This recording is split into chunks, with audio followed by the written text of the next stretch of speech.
जय श्री राम दोस्तों, आप सभी का इस वीडियो में स्वागत है। आज आपका चैप्टर प्रोडक्शन फंक्शन स्टार्ट होने जा रहा है। इससे पहले मैंने आपको price elasticity of demand chapter number 5 और उससे पहले डिमांड मैंने आपको चैप्टर नंबर 4 करवा दिया है। आप प्ले लिस्ट में जाकर उन वीडियो को भी देख सकते हैं। मैं चैप्टर वाइज पढ़ा रहा हूँ तो कंटिन्यू आप पढ़ते रहिए। चलिए, आज आपका चैप्टर है chapter number 6 production functions and returns to a factor. चलिए, सबसे पहले हम जानते हैं प्रोडक्शन फंक्शन होता क्या है। Production function it refers to the technical relation between physical inputs and outputs.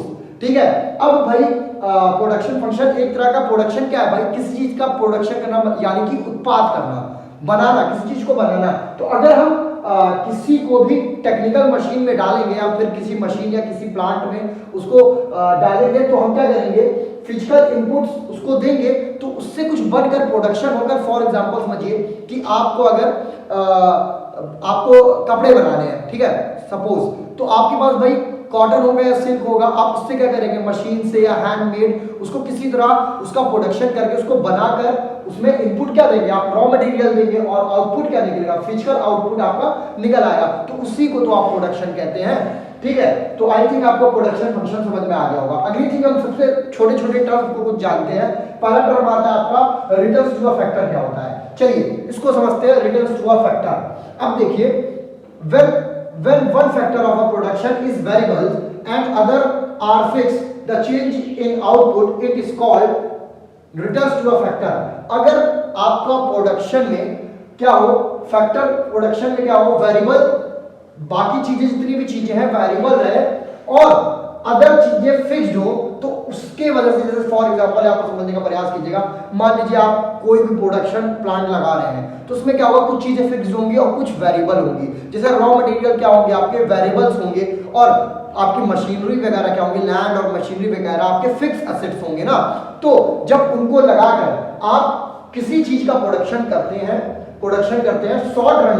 Short run में करते हैं, तो जो भी आपको रिटर्न मिलता है, जो भी आपने प्रोडक्शन किया और उससे आपको जो रिटर्न मिला, उसी को हम लोग क्या कहते हैं, returns to a factor. I think आपको ये भी समझ में आ गया होगा। चलिए, इसका हम समझते हैं शॉर्ट रन क्या होता है। It refers to that short period of a time in which a firm can not change its all inputs. पर शॉर्ट रन वो होता है जब कोई एक फर्म क्या है, शॉर्ट पीरियड ऑफ टाइम में अपने इनपुट्स को चेंज ना कर पाए, उसे हम लोग क्या कहते हैं, शॉर्ट रन कहते हैं। अब देखिए, इसमें इनपुट्स जो होते हैं आपके दो तरीके के होते हैं, एक फिक्स इनपुट होता है और एक वेरिएबल इनपुट्स होता है। Fix input it refers to those inputs whose supply can not change in short run. अब भैया, फिक्स इनपुट वो इनपुट्स होते हैं जिनको हम कम समय में उनको चेंजेस ना किया जाए, उन वेरिएबल्स में चेंजेस नहीं किया जाए, मतलब उन वेरिएबल्स नहीं कहेंगे, उन फिक्स इनपुट्स में चेंज नहीं किया, जैसे प्लांट और मशीनरी या फिर लैंड। आपने अगर कोई प्रोडक्शन के लिए, आप किसी चीज का प्रोडक्शन करने जा रहे हैं और आपने कोई मशीन खरीद के लाए, तो आप ऐसा तो करेंगे नहीं 2 दिन में वो मशीन को बदल देंगे, या फिर आपने कोई लैंड खरीद के रखी उसको तुरंत बदल देंगे। ये सब फिक्स्ड है ना, इनको चेंज करने में समय लगता है, इसको लॉन्ग टाइम लगता है। तो जिनको हम शॉर्ट टर्म पीरियड में चेंज ना कर सके उन्हें हम फिक्स्ड इनपुट कहते हैं। Variables inputs it refers to those inputs whose supply can be changed in short run, for example raw material labor। अब भैया, वेरिएबल इनपुट्स वो इनपुट्स होते हैं जिनको हम शॉर्ट टर्म पीरियड में चेंज कर सके। जैसे कोई लेबर है भाई, आप काम पे उसको लगाए, आपने उसको पैसा देते हैं, दिहाड़ी देते हैं और वो लेबर सही से आप काम नहीं कर रहा, तो आप क्या करेंगे, उसको चेंज कर देंगे, बोले भाई मैं दूसरा ले आता हूँ। ठीक है, या फिर कोई रॉ मटेरियल है, आपको आप प्रोडक्शन में लगा रहे हैं, उससे बहुत अच्छा फायदा नहीं मिल रहा, वो खराब तरीके का रॉ मटेरियल है, तो आप उसको भी चेंज कर सकते हैं ना।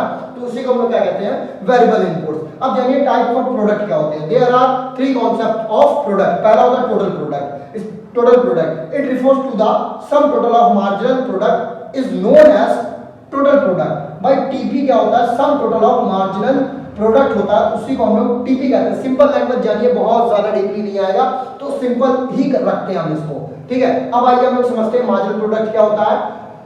MP refers to change in TP.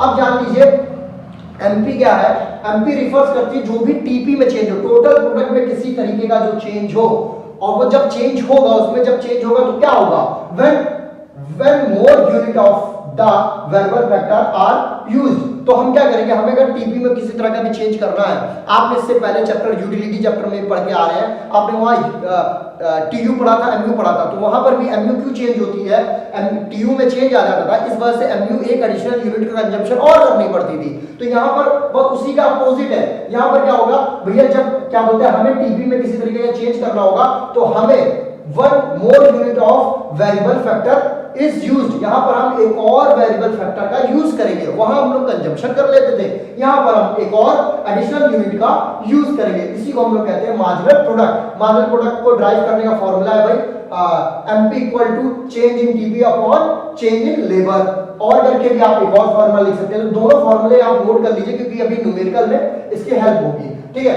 Average product क्या होता है, एवरेज प्रोडक्ट को देखिए, it refers to the per unit product of variable factor, ठीक है भाई। एवरेज प्रोडक्ट क्या है, हम क्या करते हैं, एवरेज निकालना, औसत निकालना क्या होता है, आप क्या करते हैं, सब चीज को जोड़ लेते हैं और जितनी बार वो टर्म्स होते हैं उनसे आप डिवाइड कर देते हैं, मतलब पर यूनिट निकाल देना ही एवरेज कहलाता है, ठीक है।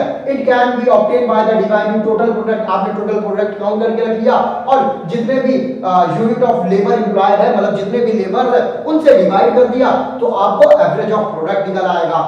AP equal to TP upon labour, आपका एक फॉर्मूला होगा, फॉर्मूले को आप नोट करते चलिएगा, चाहे वो TP का हुआ, चाहे वो MP का हुआ, चाहे वो AP का हुआ, तो इतनी बात आपको क्लियर हो गई होगी। चलिए एक इंपॉर्टेंट चीज रिलेशनशिप पेपर में बहुत ज्यादा पूछता है, तो हम लोग रिलेशनशिप पे बात करें, relation between TP and MP।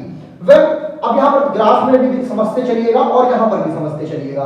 When MP increases, TP increases at increasing rate। देखिए MP जब इंक्रीज हो रहा है तो TP क्या हो रहा है भाई, TP जो हो रहा है इंक्रीज करेगा इंक्रीजिंग रेट से, ये जो इंक्रीज कर रहा है इंक्रीजिंग रेट से, MP अभी यहाँ तक क्या हो रहा है, इंक्रीज हो रहा है, ठीक है, इतनी बात क्लियर हो गई। When MP is decrease, अब देखिए इसके बाद क्या होगा, MP क्या लगेगा, घटने लगेगा, मार्जिनल प्रोडक्ट घटने लगेगा, तो TP क्या होगा, TP इंक्रीज तो करेगा लेकिन वो डिमिनिशिंग रेट से करेगा, धीरे धीरे वो बढ़ेगा। इससे पहले वो तेजी से बढ़ रहा था, अब वो क्या करेगा, TP डिमिनिशिंग रेट से बढ़ेगा। When MP is zero, जब MP अपने जीरो पे आ गया तो TP अपने कहां पर होगा, मैक्सिमम पे होगा, कहां पर होगा, मैक्सिमम पे होगा, इतनी बात क्लियर हो गई होगी, ठीक है। अगले 14 पॉइंट देखिए, when MP becomes a negative, MP भैया नेगेटिव पे आ गया, मतलब यहाँ पे जीरो है तो ये नेगेटिव -2 पे चला गया, नेगेटिव चला गया, तो वहां पर जाके फिर क्या करेगा, TP फॉल्स होगा, तो TP फॉल्स, इतनी बात क्लियर हो गई होगी। चलिए पांचवी बात जानिए, TP can drive from MP, MP can drive from TP। आप TP से MP को निकाल सकते हैं, TP अगर निकालना है तो MP की जरूरत लगेगी, और अगर आपको MP निकालना है तो TP की जरूरत लगेगी। तो TP को आप MP से निकाल सकते हैं, MP को आप TP से निकाल सकते हैं, इतनी बात क्लियर हो गया।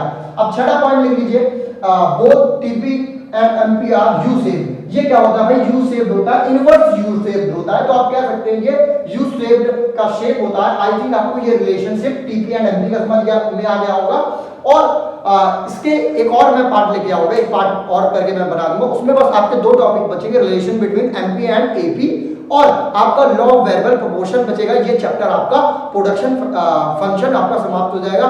तब तक के लिए आप क्या करिए, चैनल को सब्सक्राइब कर लीजिए, बेल आइकन की घंटी को दबा दीजिए, जिससे जब भी मेरी वीडियोस आए तो आपको नोटिफिकेशन मिल सके। तब तक के लिए जय हिंद, जय भारत, जय श्री राम।